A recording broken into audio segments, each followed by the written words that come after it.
once again, the three-legged stool. You have Social Security, which everyone thinks is very risky, probably won't be around. That's what we keep hearing. My grandparents said that. My parents said that. I don't know if it's going to be here. We have to plan for ourselves. I think that's the bottom message here. Fewer companies are holding pensions. You know, very few companies right now have pensions. A lot of them are dropping them or reducing the benefits.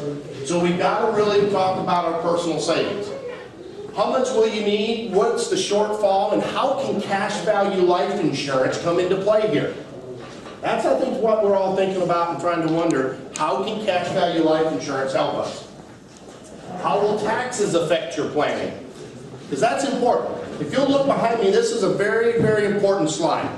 Because if you can see over the years, you really don't know what the taxes are going to be. And here's the thought process. Probably back in, I would say, 1980 or so, we came out with the IRA, right? Where you put money back, you put it back, qualified money, you don't pay taxes on it, it grows tax deferred, right? Don't pay money on it, on the growth, no taxes. When you take it out, you pay taxes. The whole thought process is when you're making money now, and you're in a certain income bracket, you put away money and your income bracket goes down. That money grows tax deferred, and then when you retire, you're making less money, you're in a lesser tax bracket, you pull the money out then and you actually pay less in taxes. That's the whole thought process. Unfortunately, guess what? That was back when we had a lot of different tax brackets. We had the highest marginal tax bracket at one time was way over 78, 80%. Well, you know what? If you're deferring taxes now at a lower tax rate, and then where do you think taxes are going to go in the future? Up or down? More likely. When we don't have that crystal ball, we talked about that a second ago. But more, what if you defer taxes now, and then taxes go up and you pull the money out of a tax qualified plan, you're ending up deferring taxes at a lower tax bracket and paying them at a higher tax bracket. That's totally opposite of what we originally designed this particular type of qualified plan. And you're going, okay, David, why are you telling me about this? You're the life insurance guy. Where does life insurance come in with this? And I'm going to explain that to you now. And once again, the perfect tax retirement plan is contributions that are tax deductible, they're deferred, and you take them out, they're taxable. I described one a few minutes ago that it's after-tax money, it grows tax-free, and it comes out non-taxable. These are the plans that come with this particular concept. You have your traditional IRA, your 401k. Then over on this side, you have a Roth. Some of us may be in a higher income bracket where we can't take advantage of a Roth IRA. Municipal bonds, and then cash value life insurance. Obviously, I'm going to focus a little bit of time on the cash value life insurance. It's a protecting your family with whole life.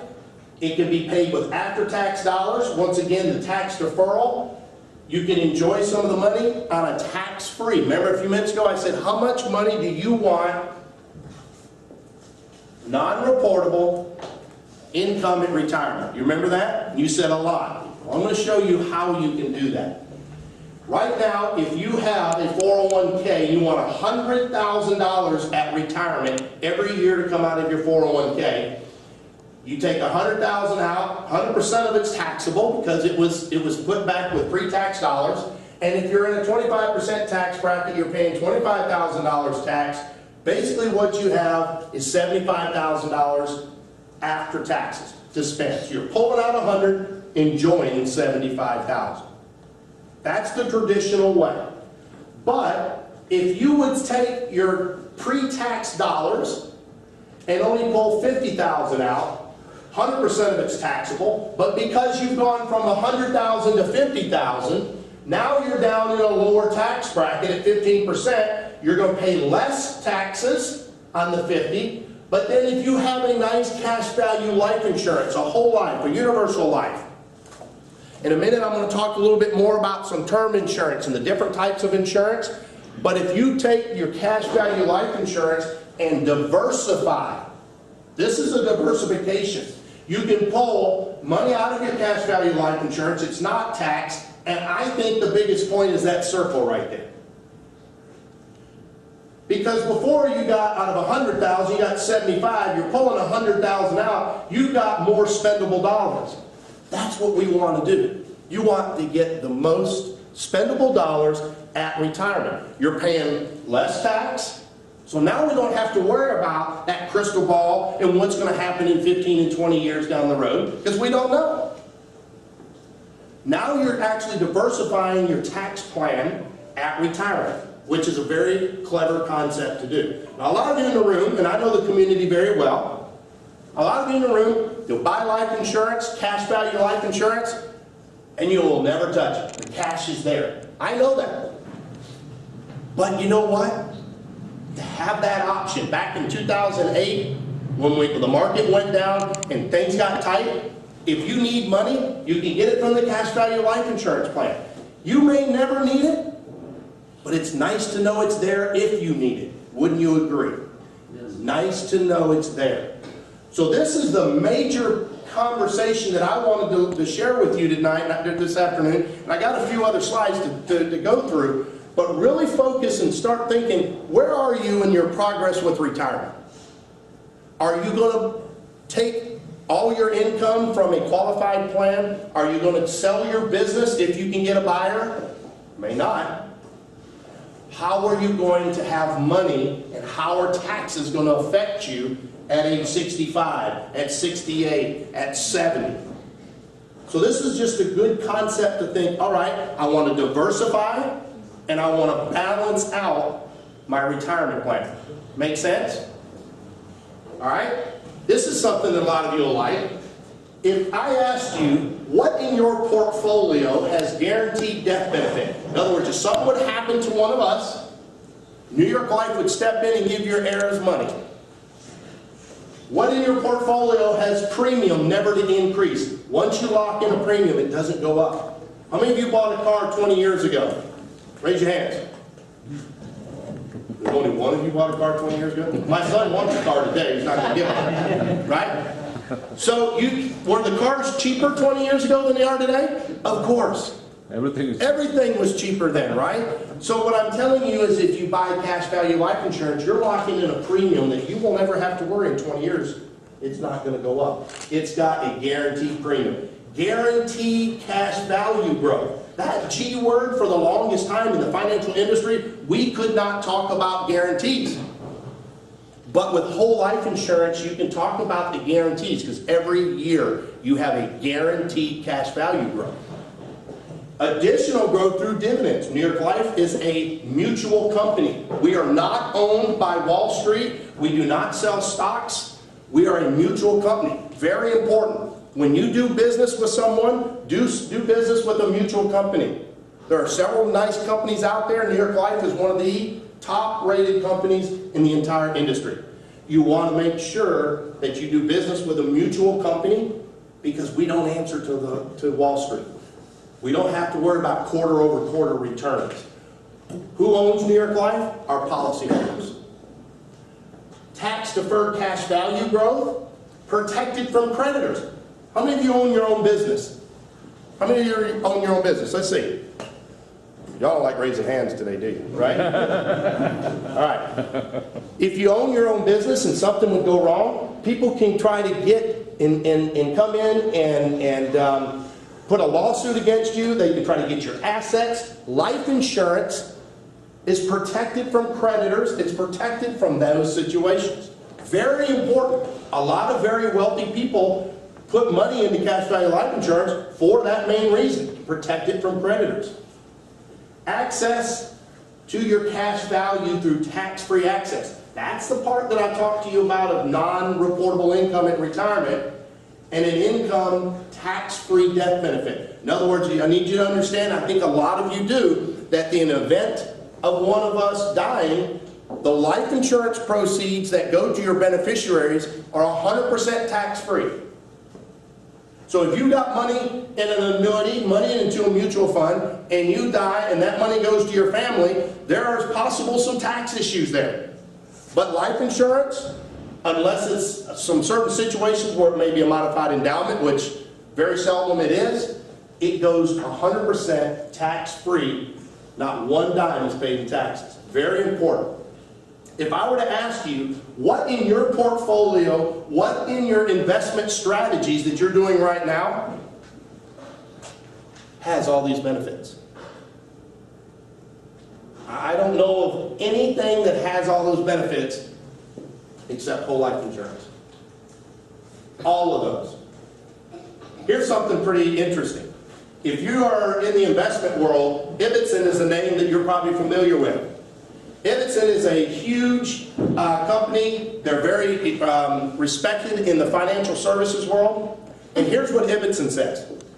Ibbotson says if you've got a portfolio, and forget the blue part right here, right now, but if you've got a portfolio that's 60% equities, 40% fixed income, what we're suggesting that you do is you take half of your fixed income side of your portfolio and then put it into cash value life insurance. And they are saying the reason why is because a mutual company like New York Life has 168 billion, that's a B, billion in assets. That's pretty good size. We are diversified so well. Our largest holding is AT&T at 240 million. And that's less than 0.2% of our portfolio. If AT&T went under, wouldn't affect New York Life at all. We have $240 million. But we are diversified so well that when you buy a cash value life insurance policy, you're buying into our portfolio. So what Ibbotson says is by taking some of your fixed income portfolio and putting it into cash value life insurance, you're going to increase your return and reduce your standard deviation. Your standard deviation is your total risk of your portfolio. Up until about 4 or 5 years ago in the financial industry, they wouldn't allow cash value life insurance to be talked about as an actual asset or a part of your investment strategies. But because of the downfall in the market in 2007, they saw that the mutual fund companies were so strong. We never took TARP. Y'all heard about all that stuff, the government giving companies money to survive. We didn't take any of those, didn't need it. Here's who has cash value life insurance. High net worth individuals and banks. If you go and you own your own business, and I know in this community you may not a whole lot, but if you ever need to go to a bank and get a loan, the first thing in the bank is cash on hand, and then number 2 is cash value life insurance. I know in the downturn of the market in 2008, a lot of people came to New York Life and they took money out of their life insurance policies, used it in their business, and when things started doing better, they put it right back in there. It was like it never happened. See, those are those options that I was telling you about earlier. Those are the options that you want to have. If you never use it, that's great. But you may want to. Banks own 82% of the largest top banks. Look at here. They own, why do banks own life insurance? That's where the money is. The banks buy big life insurance policies on their executives because they know the money's there and it's safe. If the banks are putting their money in cash value life insurance, maybe we should follow suit. Once again, I already touched on this just a little bit about New York Life. We've been around since 1845. We're a mutual company. We're highly rated across the board. As you can see, we have the highest possible ratings that anybody can give any insurance company. And that is what you need to look at when you start to looking at your life insurance. Who am I going to put it with? You don't want to put it with Ketchum and Cheatham Life Insurance, and I don't know who that is. You can make whoever it is up. But you want to make sure it's going to be there when you need it. And that's the most important thing. Once again, you've got term insurance. Term insurance is what I call temporary term.